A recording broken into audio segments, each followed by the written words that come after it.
Here to OMMA Video, our 10th installment of OMMA Video. We've been doing the show since 2007, and we're thrilled to be back here in San Francisco, where we actually started doing our events, our East and West Coast events, back in 2005, where we started a West Coast presence. We started that show here in San Francisco with our OMMA Global Conference up at the Fairmont.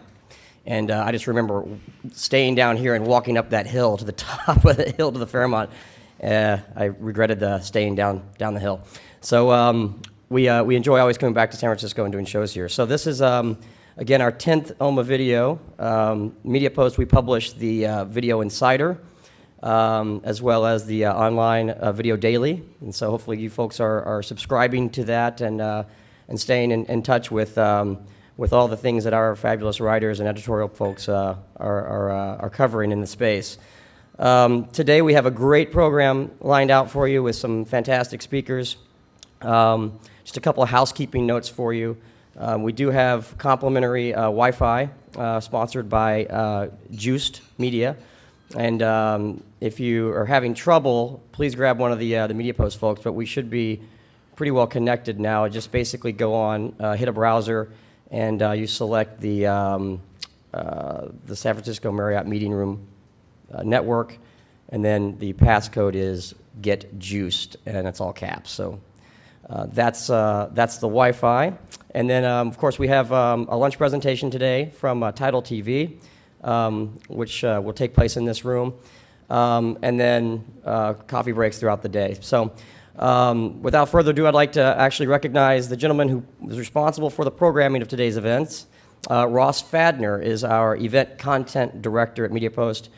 He's been in this position for a few years now. He's responsible for basically putting together many of the shows that you might be familiar with, OMMA Global, OMMA Social, OMMA Video.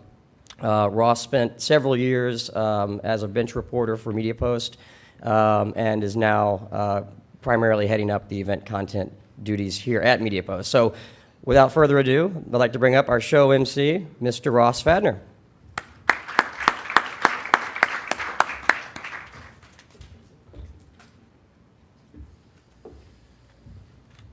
Thank you, John. Good morning, everyone. Welcome to OMMA Video.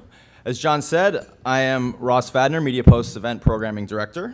This is the fourth OMMA Video that I've had the pleasure of programming, and the second one where I'm MC. Before we jump into the content, I'd like to just take a moment to acknowledge our sponsors again. That's Adapt TV, Juiced Media, Tidal TV, TubeMogul, and Viewable Media.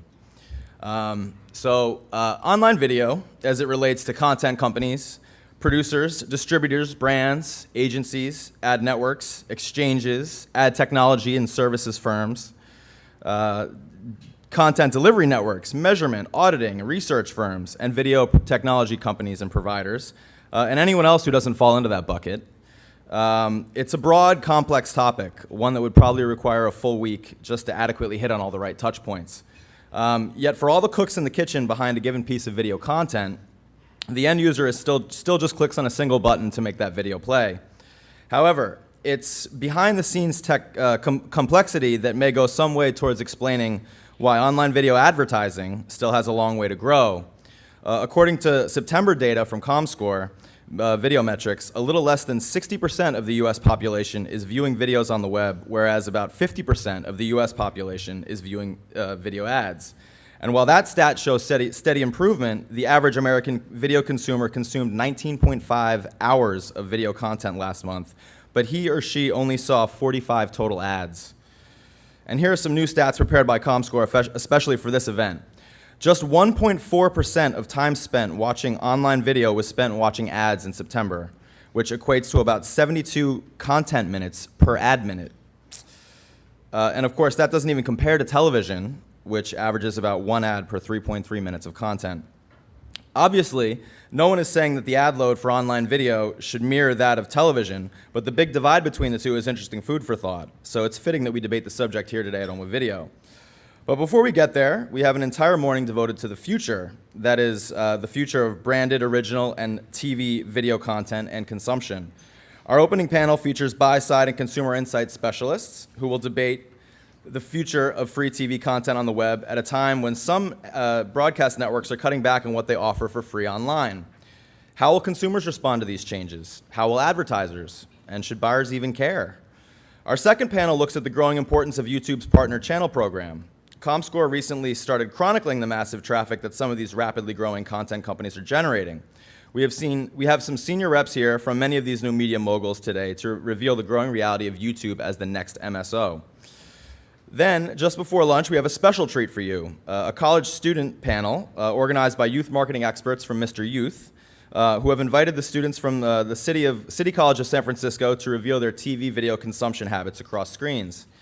This afternoon, I'll sit down to interview CBS Interactive SVP and GM of Entertainment, Marc DeBevoise, about CBS Interactive's footprint on the web, its content, distribution, and advertising strategies going forward. That will be followed by the aforementioned Upping the Video Ad Load panel, and a debate about whether ad networks or ad exchanges are in a better position to win the war for publishers' video inventory. Finally, we will leave you today with a case study that takes an in-depth look at a special film called Inside, which the creators are touting as Hollywood's first social film. But before we get to all that, I'd like to introduce our opening keynote this morning. Cahn is GM of Brand Entertainment at the AOL-Huffington Post Media Group. Karen's group is responsible for product strategy, sales and revenue management, and partner talent management of AOL's premium slate of original video programming. As many of you know, the web media giant recently announced 15 new original video programs featuring talent like Jennifer Lopez. Karen is here today to share some internal research that led to AOL's decision to delve back into original video programming. So please welcome Cahn. Thank you. No problem. Good morning, everybody. How we doing? Good. Okay, so there are over 6 billion people in the world. Actually, I don't know if you guys read this morning. There's actually almost 7 billion people in the world. The 7 billionth baby is about to be born around Halloween. Did anyone see that? So the UN thinks the baby's going to be born in China, but I think it's going to be born in Rhode Island. I'm just throwing it out there.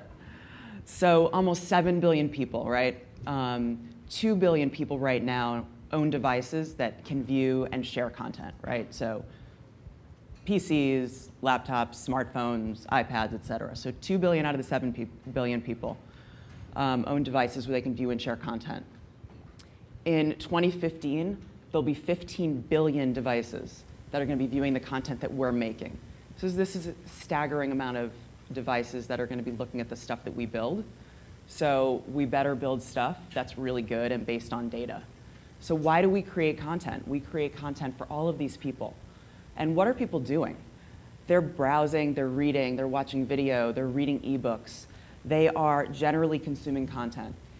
In the cases like with the iPad, the technology adoption is actually driven by content consumption. In fact, if you ask people why they're going to buy an iPad, half of them will tell you it's because they want to consume content in a more beautiful and visually stimulating way. So this gives us a lot of responsibility. People like to be entertained, they want to be informed, they want to be inspired. At AOL-Huffington Post Media Group, we want to inspire the people that come to our sites. So we all have interests. All of us have varied interests, and we express them by our behaviors. Behaviors like viewing, sharing, going, seeing, tasting, recommending. All of these things that we do in our daily lives as we consume content are reflections of our behaviors. And as content creators, we now have the data on these behaviors actually to be able to start programming and making really good content based on these behaviors, and this is what we're going to talk about today. So we are living in a time of big data. Does everyone know about this concept of big data? So there's so much data out there with some of the big sort of platforms and media companies that it actually threatens to overwhelm them, right? In fact, there was more data transmitted over the internet in 2010 than there ever was before on the internet combined. Think about it, more data in 1 year than ever before. It's incredible. Think about all the things we do every day and all of those behaviors captured by companies like Google and Facebook and Twitter and Yahoo and Microsoft and AOL and the big media companies and the big platforms.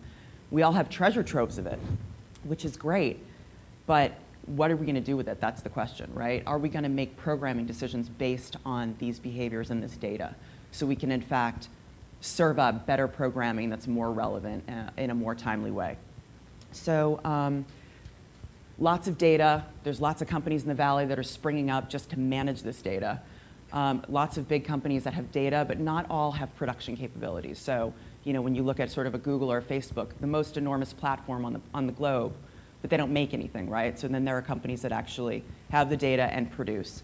We're one of those companies, and today I'm going to share some research with you on what we have found in terms of consumers interacting with video content. So at AOL-Huffington Post Media Group, we are hyper-focused on what people are watching. When are they watching it? Why are they watching it? Did they share it? If they didn't share it, why not? Did they complete the video? Did they drop off? Where did they drop off? Why? There are a whole litany of questions that we're literally asking on every piece of content that comes through our site. These are all questions we wanted to explore because, again, as content creators, if we're not thinking about these things, then frankly, we're going to make a bunch of crap. And I've seen it before, people, it ain't pretty. We don't want to continue to do it. So we want to use the data to make things that people want to watch. So recently, we found a high engagement level on a bunch of different topics on the Huffington Post. And again, we're looking at this trending data every day. We saw politics, which is not a surprise for us, right? Our site was kind of born out of a political realm. So politics, hip-hop music, the economy, and style. These were 4 categories of videos that we saw trending for in the last 6 months. And we thought to ourselves, what can we build? What can we build that would be interesting, potentially in these specific silos of content or together? In comes Steve Stout, who is a content creator and a visionary. He is a guy who puts brands and big athletes and superstars together. He runs Translation Media, which is a marketing innovations company. Steve was writing a book called The Tanning of America, which is basically a look at how hip-hop culture has influenced politics, our economy, what people are buying, what they're wearing, what they're doing. And it completely blurs the racial lines. It's a brilliant book. And he was releasing this book. We met and we thought, you know what? We're seeing this trending data on our sites that people are voraciously consuming this kind of content. Wouldn't it be cool if we did a mashup? So again, taking data to see what people are doing and creating content around it. So the tanning effect is going live on the Huffington Post at the end of this week. Check it out. We know it's going to get a lot of views and engagement because we know that our consumers are already engaging with this type of content. So in addition to the work we do every day in looking at trending data, we've recently teamed up with ComScore to dissect what was going on with some of our most popular categories on AOL-Huffington Post, like food, style, and entertainment. Listen, I'm not a huge fan of research at 9 in the morning, so I'm going to keep this really, really light. I'm going to give you a few tidbits, and then the full study is going to be released in early November for everyone to check out. So here was the methodology. We took a list of almost 1,000 individual videos from the first half of 2011, and we identified key attributes for each one. And we were thinking about production elements, right? What was the length of the video? Was there a recognizable host? Was there a celebrity? Was there music in the video? Was it shot inside, outside? So we took a list of all these attributes, and then we measured 3 key things. One was video views, the second was completion, and the third were shares. And I'm going to give you each a couple tidbits from each category. Finally, we worked with ComScore to apply their interest trace technology to overlay over the video, very similar to YouTube Insights. They've been doing that for a while. ComScore can do that as well, over a video where you can see where people are dropping off and why, and you can tailor your creative messaging based on that data. And so we'll give you a little from that as well. Okay. Let's start with style. And guys, just to let you know, I've got a lot of pretty slides that say absolutely nothing on them, so I'm going to be referring to my notes a little bit, just to make sure that I'm not giving you any misinformation from us in ComScore. So let's start with style. We produce a ton of different style videos, anything around fashion and beauty, from runway reviews, interviews with fashionistas, street style portraits, and beauty basics. Okay, the most viewed fashion videos were those that showed how to take a trendy look and make it your own. Our audience is interested in being fashionable, and they're interested in making themselves feel good. But if you can't make fashion relatable, then it doesn't work for you and you're not going to watch it. I mean, not everyone can rock a meat dress or shoes shaped like lobster to work, but you may want to wear a wide leg pant and not look like a sailor. So the idea is the most viewed videos in fashion were the ones that actually took a high style look and told you in a how-to way how to kind of make it your own. Those are the most viewed. People are not only watching them, but they're engaged. But this I found was interesting. Fashion is intensely personal. So we found that people that were viewing the videos that were the how-to and make it your own were actually less likely to share them, right? So the girls weren't sharing with each other the how-to, because it was so personal to them and how they were going to make it look their own that they didn't really share them. I thought that was sort of interesting. The most shared videos were those that featured, wait for it, celebrities. I know we're very shocked. We're a celebrity-obsessed culture that is not going to go away. That trend is here to stay. So again, in fashion, if you want to ride along with shared videos, celebrities really do need to be in them. In fact, that the people in the study were 7 times more likely to share a video if it featured a celebrity. 2 reasons why this is happening. Number 1, fashion and celebrities are communal topics, and our viewers are using these nuggets as social capital with their friends. And then number 2, there's also a sense of authority and trust to celebrity fashionistas. And we can see this. I mean, we see out in the marketplace, whether it's Target or Kohl's or, JCPenney, they're all, hitching their wagons onto these celebrity fashionistas like Jennifer Lopez, who bring along a sense of credibility. Well, this we found in our research as well. When you're looking for people to share fashion videos, those celebrity fashionistas really help, and we'll show you an example of that. Okay, let's take a look at one of the videos we tested with ComScore. This fashion video features a well-known celebrity, Gwen Stefani. We all know her well. And this was one of the most engaging videos we tested. The pulse along the video will show you how engaged or not engaged our viewers, who are all women, by the way, were during the video. The whole reason I started the line in the first place is because I wanted to have a family, and I didn't know I was going to be doing music and everything at the same time. I was trying to look into the future like 10 years ago and go, I can have my little sewing machine at home and the babies can be running around, and it's not really quite like that. It's a lot more work than I thought. I remember the first time I interviewed you, and you were talking about how you were really looking forward to designing your own outfits for stage, and look where you found. Oh my God, it's so funny because we were talking about that a lot. Just this whole week, one of my girlfriends, Sophie Muller's here, and she's doing all the videos for the backgrounds. She did all the MTV videos for years.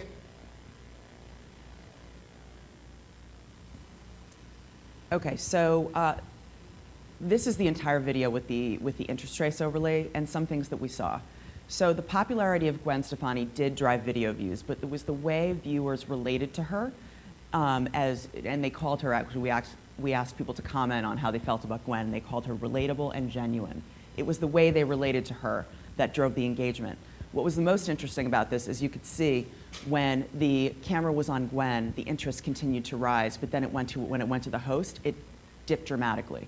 So the key takeaway here is, for fashion videos, people want to see either just the clothes or just the celeb. Nobody cares about the host or the talking head. And even though this one was a recognizable one, Karen Duffy, for all of you old enough to know who Karen Duffy is, she's recognizable, but still in the eyes of the audience, she's just the host and they want to see Gwen.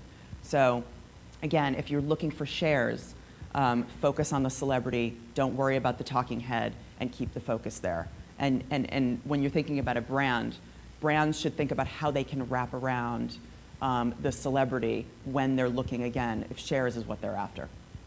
Our viewers' interest in Gwen Stefani also meant more interest in the content overall. So fashion is an aspirational topic. For some consumers, it actually can be daunting. We see the most beautiful people in the most beautiful clothes, and they make it look so easy.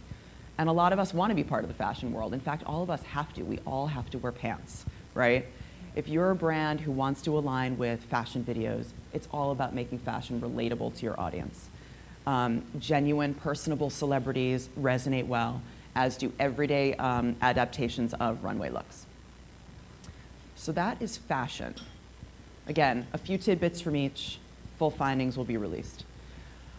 Let's switch gears to entertainment. So these were videos like interviews with actors, red carpet coverage, breaking celebrity news like Lindsay Lohan going to jail, and the exclusive music performances from AOL Studios, rather. So unlike fashion videos, which were more likely to be shared if they featured celebrities, entertainment videos all contain celebrities, so that is off the table. With so many beautiful faces and with so many real-time news outlets covering them, how do you create a video that's going to be shared among friends? And for entertainment videos, through our research with ComScore, we found it's all about the exclusive, right? So again, if you're a brand who wants videos to be shared between their friends and you're aligning with entertainment, it is all about the exclusive. Exclusivity is cool. You discovered it. You know, if I'm a consumer, I'm thinking, I discovered it, and I'm able to bring it to my friends where they may have not seen it before.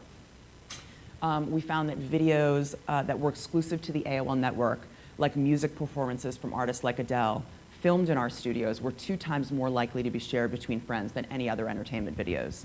Similarly, interviews with these artists, which we break into individual videos, were 3 times more likely to be shared. So again, it was about the exclusive access. So in the entertainment category, exclusivity matters. However, exclusivity does cost money, right? In fact, about 2 times more than non-exclusive access. So if the goal of the content is for people to share and you want to play in the entertainment space, exclusivity is key. Now go beg your CMO for some more money. Okay, let's talk about completion rates. Prior to seeing this data, I was one of those people who thought, you know, time-starved, information-overloaded Americans cannot watch anything longer than a 2-minute video, or they're going to die watching, or they're going to fall asleep. You just can't serve anything more than a 2-minute video, one size fits all for video production. That is the myth we actually are debunking today, right? I mean, why that could be true on average, when you look at the different types of video content created, the completion rates based on the length of the video vary wildly. And that was really, really one of the most interesting pieces of this for me. Kind of debunked my own myth on that 2-minute video length. So in fact, we found that completion rates were highly dependent on the type of video the audience was watching. So it's true that under 2 minutes on average, those videos had a 20% higher completion rate than videos that were up to 5 minutes. But when you think about it, if your brand is riding along on a 5-minute video, I may choose to say, you know what, I'd rather make a longer video. There's more time spent with my brand. I'm cool to not have that 20% watch my video because, you know, cumulatively, I'm actually getting more out of that 5-minute video. So these are something to think about. Some topics kept viewers watching all the way through, regardless of video length. And those topics were celebrity news, music performances, and music interviews. They all had the highest completion rates regardless of length of video. So again, this whole notion of one size fits all for video production is just not true anymore. And we really need to look at the data in the individual categories to see about completion rates and shares, et cetera. So let's talk about food, our last category. Something we all love, something we all eat, something we all engage with. Our viewers love to watch food videos. They come to AOL and like get minutes and minutes on of food porn, was what we call it. So how do we engage consumers around food videos? How do we create things that are engaging? So we took our highest performing food videos, which were, we put branded entertainment in there and unbranded videos. We just gave ComScore a big mishmash of videos of our highest performing ones, and we tested them. Among all the videos tested, half of the most engaged with videos were branded. And there's probably a couple of reasons why this is happening. The videos resonated so well with our audiences that actually the engagement rate was 40% higher than ComScore's benchmark. So branded content does work, especially around food. Let's take a look at one of the videos. This is a recipe that featured brand integration. We didn't produce this video, it was just on our network, but it is heavily branded. So I must warn you, this is like mac and cheese ham drum video. May not be awesome at 9:15 in the morning, but just check it out, it's a small clip. And there's a great way to treat macaroni and cheese, and that's to make a drum out of it. We're going to fold in some vegetables and line little baking dishes with ham, with some grilled zucchini, with some pastry dough, and then make a drum. In Italian, it's called timpano, and it's a fabulous dish. Ooh, that sounds perfect. This is a classic timpano. It's made with leftover pasta, some meatballs, sauce, cheese, oftentimes egg. Anything goes. It's you throw it all together and put it in an oven-proof bowl. Look at that. See? Ooh. Isn't that cool? Yeah, that is really cool. It's delicious. Yummy. Yummy. That's something. You guys should see the rest of this video. It's actually worth watching. They make the mac and cheese, and they take ham, line these little ramekins, stuff the mac and cheese in the ham, fold it up, bake it, and it's a drum. It's incredible. The things you learn on the interweb these days is just fascinating. Okay, guys, so here we go. Okay, so one of the most interesting things about this video, other than you can stuff mac and cheese into a drum and bake it, is that the user's interest steadily climbs throughout the video. This is very different than the peaks and valleys that we saw with the entertainment videos. And the reason is that once the audience is engaged with a food video, they want to stick around and see the big reveal. They want to see the cake coming out of the oven. They want to see the final product. They want to see the drum of mac and cheese coming out of the oven. So they do stick around. Not only did the viewers stay engaged throughout the video, but they had a very positive association with the brand. The brand gives a level of trust. I mean, if anyone's going to talk about mac and cheese, it's Kraft. And so we saw that users were staying with the video because of the trust with the brand. So the point of showing you a few of these videos in a couple of these categories is that, again, to debunk the notion of one size does not fit all with video production. However, there are some best practices and trends that we did see across categories. First of all, it starts with your goals, right? We've heard this a million times, but it's really true. I mean, how many times have we worked with brands, or we ourselves as brands said, you know what, I want to do a video campaign. And I want people to buy my product because that's my goal. I have to report up to my CMO, and at the end of the day, all marketing has to drive ROI. And that's great. But within the video campaign, it's like, what are the other things you want people to do? What is your goal? Are you trying to get people to share the video and have an experience with their friends? Do you want them to like you? Are you trying to build up your Facebook following? Do you want people to just spend time with your brand so that you want them to complete the video? The point is, with each one of these different goals, there are different production elements that need to go into it in order to achieve the goals, right? So we saw in the fashion videos that people weren't really sharing the how-to videos. They were watching them more, but they weren't sharing. They were sharing the ones with their celebrities. So if your goals are that you want shares, you need to do certain things within the videos that match up. Second, just like everything else in life, trust matters most.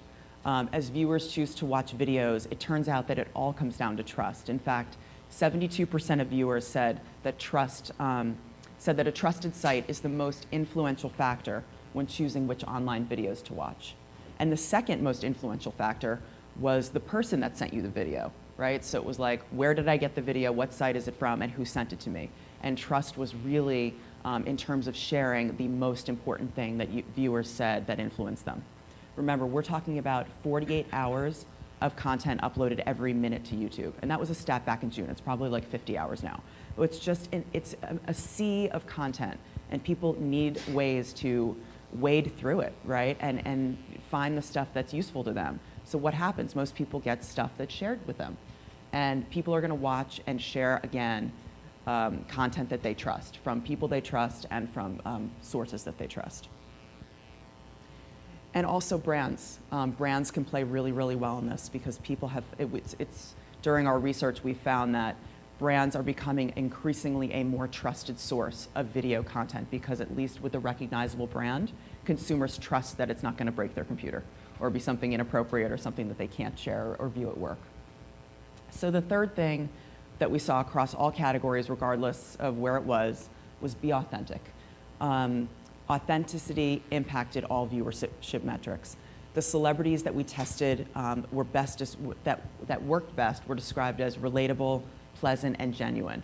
How-to videos, especially in some categories like health and finance, where we did some ancillary testing, tended to be shared more if they didn't have a celebrity in them. So let's think about that. Finance videos were shared more if they didn't have a celebrity. I mean, it doesn't take a ton of common sense to figure that one out. I mean, who wants a celebrity helping them manage their 401k? I do not. So a lot of this stuff was sort of logical and common sense, but it's still really interesting to think about the different production elements. And when I say production element, I mean, do we use a celebrity? Do we not? Do we have a host? Do we have music in our video? How long is the video? Is it shot inside or outside? All of these things that will be in the full study really do play into our goals. So what? So what does this mean to us this morning? It means that by using data, right, getting back to that notion of big data, by using data, we can create more entertaining, informative, and helpful original video, right? It's our responsibility in this room to create stuff that people will want to watch and share and engage with. That's what we do for the brands that we work for. And it's great for users. It's better for users if we're serving them up stuff that they really like. And one last thing on brands. So brands are content creators now, and this trend is only going to continue to rise, and I think it's fantastic. With content creation tools now really easy to use, e-commerce companies and brands are creating video and telling their story in video. TV is all about mass market and 30-second spots that are increasingly being DVR'd away, and we're sitting on this medium that has such huge potential, and brands are now realizing that, and it's fantastic. Brands are now becoming teachers. They're really becoming ambassadors of learning. Remember the mashup of hip hop, the economy, style, and politics that I showed you guys before, the tanning effect? Well, the ambassador of learning on that is State Farm, right? You wouldn't really know it by watching the video because State Farm is not being heavy-handed in their sponsorship, but that kind of content is hitting right in the bullseye of their demo. They want to align with that video content, and we frankly couldn't have made the series without them, right? We need brands to come on board and help fund original content that makes sense to them. And so in this case, State Farm as ambassador of learning. Samsung Home Appliances, if you go on the web right now, they're teaching you how to make snacks for your kid's birthday party in 4 easy steps. Whole Foods is teaching you how to cook. GMC trucks are teaching you how to install drywall. And Lenovo laptops are teaching you about space travel. So if your brands can teach us and relate to us and use the data that we are all kind of inputting on a daily basis just by virtue of what we're doing on the web and what we're doing in terms of consuming content, we can all create better video, more usable video, more shareable video, and video that's going to be evergreen and last as long as we are. So thanks. Questions? Great, thanks, Karen. Any questions from the audience? No? I'll ask a question. Okay. Do the brands go into these video partnerships with defined goals that change as a result of the data and testing that you guys have been coming out with? No, I mean, I think the hope is that goals don't change, but the optimization of the project changes as we go. So we look at the data on a fairly frequent basis, and this is before we even develop programming. So, we'll sit with our editors and our, eng people and say, okay, what are the trends? What are the data telling us? Where do we have a lot of volume and engagement and that sort of thing? And then we'll literally be in a war room thinking of, okay, what would be cool to build? What programming do we want to really put our mark behind? And so then we build an idea, kind of a sweat cement idea, if you will. And then we think about which brands might want to kind of ride along with us. And what I mean about ride along with us, either underwrite, sponsor, or integrate into the content. We allow everything from what State Farm did, which is a presenting sponsor with 100% exclusivity on the pre-roll and the portrait unit and all of the branding on the page, to with Samsung. Samsung Home Appliances is doing a lot with Heidi Klum on our site, and their home appliances are actually used within the video. And Heidi and her experts are actually baking cookies in an oven that cooks at 2 different temperatures and using the LCD fridge to look up recipes. So, so getting back to your question, so no, the goals shouldn't change, but the organization around driving to those goals will change. So in other words, we'll build the content, we'll get the idea, we'll build the content, and we will build lots of variations of the content. So in the case of Samsung, we may have three versions of the same video. One with Heidi and her expert, one with just the expert, one with different lighting, one with some music, and we'll test them, and we can optimize as we go to see which videos are performing better based on Samsung's goals, which were views and engagement and clicks and engagement with their portrait unit, et cetera. Goals shouldn't change. Long answer to really a short question. Right on. So any other questions for Karen? We have time for one more. Hi, Karen. Bowens Welly with Ad Monsters. Hi, Bo. Enjoyed your talk. In broad terms, so you're talking about producing online video. Do you have, just in broad terms, from a content producer's point of view, how much does it cost to produce online video versus TV? I mean, a fraction. There are lots of companies. I mean, AOL has Studio Now, we have 2 studio capabilities. AOL Studios, both in New York and LA, and then a company we acquired a couple years ago called Studio Now, which taps into a network of over 4,000 videographers globally. that can produce videos as inexpensively as, you know, $2,000 or $3,000 a video. And it goes up from there depending on what production elements you have. But I mean, to create a spot, whether it's a 15-second spot or an original piece of content for the web, it costs a fraction of what it does on television. So, and we're not the only ones. I mean, there are tons of, you know, great small, you know, production companies out there that are creating original made-for-web video that do a phenomenal job. The production values are super high, and they can produce videos, they could scale it, and really it's not expensive at all. So that's, I mean, that's why we love this. And I love it even more because you can optimize. I mean, there's no other medium where you can test a bunch of videos and see how they're working and optimize them on the fly. And you just can't do that on TV. I think that was a TV show. Then the cost there, is that because of the distribution or because of the length? I mean, Yeah, I mean, I think there are lots of production elements. So anything from shoot locations, anything from your director to your producer to your shoot location to the celebrity. I mean, all of these things to hair and makeup. There's 1,000 different line items in a production budget that can, you know, make or break your budget. So, you know, made for web. There's just, you know, when you think about it, anybody can make a web video. I make web video. You know, my kids make them. Everybody's got a device. There's 2 billion people with devices that make web videos. So it's supply and demand in terms of creators and brands, frankly. There's millions of people creating video that brands could potentially take advantage of. So, and there's not millions of people that can create video for TV. So I think in its simplest terms, that's probably why it's so cheap. But it's great for us. It's great for brands because they can really test and learn based on their audience's behaviors what they think about their messages. And it's just going to make advertising better for everybody. It's just going to make content better, and it's going to make our experiences as consumers, as we browse, better. You're not going to see the crap flying around the page that there was, 5 or 6 years ago. Great. I think we're out of time, but thank you, Karen. Sure. Appreciate it.